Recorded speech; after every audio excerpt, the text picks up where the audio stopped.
نحمده ونصلي على رسوله الكريم بسم الله الرحمن الرحيم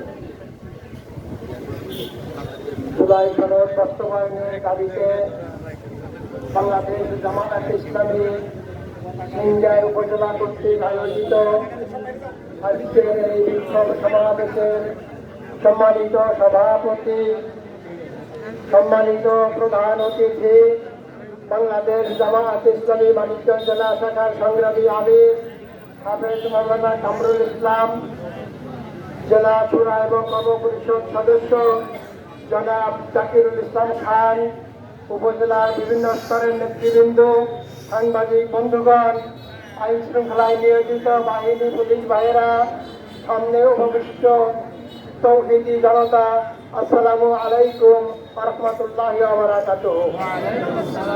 সংগ্রামী জনতা, আজকে 1 আগস্ট, আজকে থেকে 2 বছর আগে 1 আগস্টকে 32 জুলাই বলা হতো। এই 32 জুলাই তথা 1 আগস্টে এদেশের সরকার, তদানীন্তন স্বৈরাচারী সরকার, বিরোধী দল এবং মতকে নির্মূল করার জন্য যে আন্দোলন, সেই আন্দোলনকে দমন করার জন্য, সেই আন্দোলনকে নির্মূল করার জন্য, সেই আন্দোলনকে সমাজ থেকে উচ্ছেদ, রাষ্ট্র থেকে উচ্ছেদ করার জন্য যে সিদ্ধান্তটা নিয়েছিল, সেই সিদ্ধান্তটাই ছিল জামায়াত এবং শিবিরের আন্দোলনকে বন্ধ করা।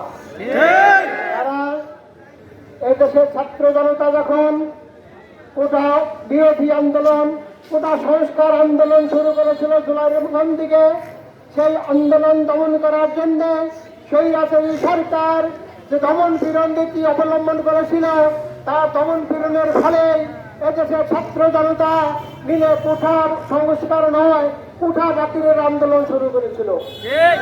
কোঠা বাতিলের আন্দোলন দমন করার জন্য স্বৈরাচারী সরকার যত কঠোর অবস্থান নিয়েছিল, তার প্রেক্ষিতেই যে গুলি চালাইয়া আমাদের ভাইদেরকে হত্যা করা হয়েছিল, সারা রাষ্ট্রকে রক্তাক্ত করা হয়েছিল, তার প্রেক্ষিতেই আন্দোলন আরো বেগবান করার জন্য এক দফা আন্দোলন, সরকারের পতনের আন্দোলন শুরু হয়েছিল।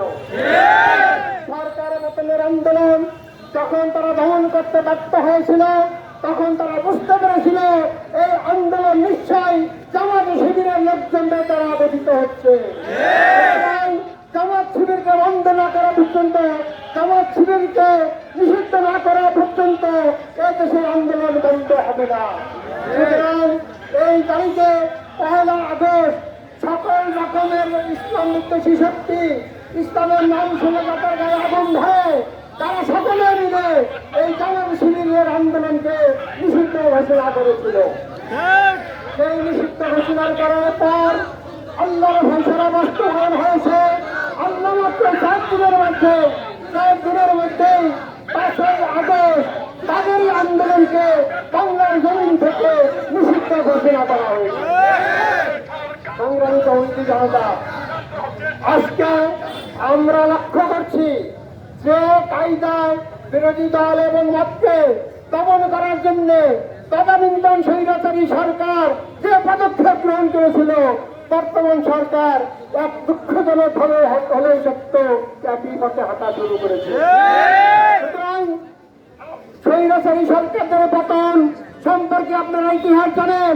যত স্বৈরাচার এই বিশ্বে সৃষ্টি হয়েছে, বিরোধী মতকে যারা দমন করার জন্য স্বৈরাচারী কায়দা, তারা দমন পীড়ন নীতি অবলম্বন করেছে, তাদেরকে কি পরিণতি ভোগ করতে হয়েছে ইতিহাস থেকে আপনারা শিক্ষা গ্রহণ করুন। ইতিহাস বেশি দূরে নয়, কিছু 2 বছর, মাত্র 2 বছর আগে যে ইতিহাস রচিত হয়েছে, আপনারা সেই পথে হাঁটছেন। আজকে হবিগঞ্জের যে ঘটনা ঘটানো হয়েছে, এই দমন পীড়ন নীতি, এই দমন পীড়ন নীতি দ্বারা কখনোই আন্দোলন দমন করা যায় না। যত দমন পীড়ন নীতি অবলম্বন করবেন, ততই এই আগুন আর ধাউ ধাউ করে জ্বলে উঠবে, বুকে ভরে আগুন জ্বলবে, সেই আগুন আপনারা নিভাতে পারবেন না। সুতরাং প্রিয় ভাইরা আমার, আমরা জুলাই সনদের বাস্তবায়ন চাই। এটা ছিল জাতির কাছে আপনাদের ওয়াদা, আমাদের ওয়াদা। আপনারা যে ওয়াদা যদি রক্ষা না করেন তাহলে বাংলাদেশ জামাত ইসলামী ওয়াদা কখনো জাতির সঙ্গে ভঙ্গ করবে না। জাতির সঙ্গে প্রতারণা করার কোনো সুযোগ আমাদের নাই, আমাদের পিছুপা হওয়ার কোনো সুযোগ নাই। আমাদের এগিয়ে যেতে হবে।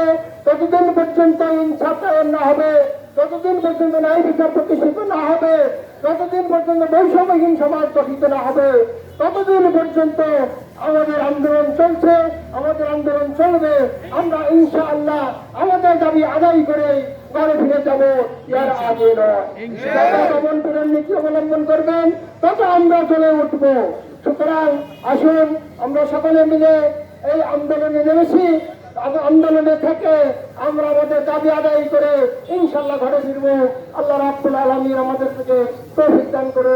আমার তৌফিক ইল্লা বিল্লাহ। আসসালামু আলাইকুম ওয়া রাহমাতুল্লাহি ওয়া বারাকাতুহু।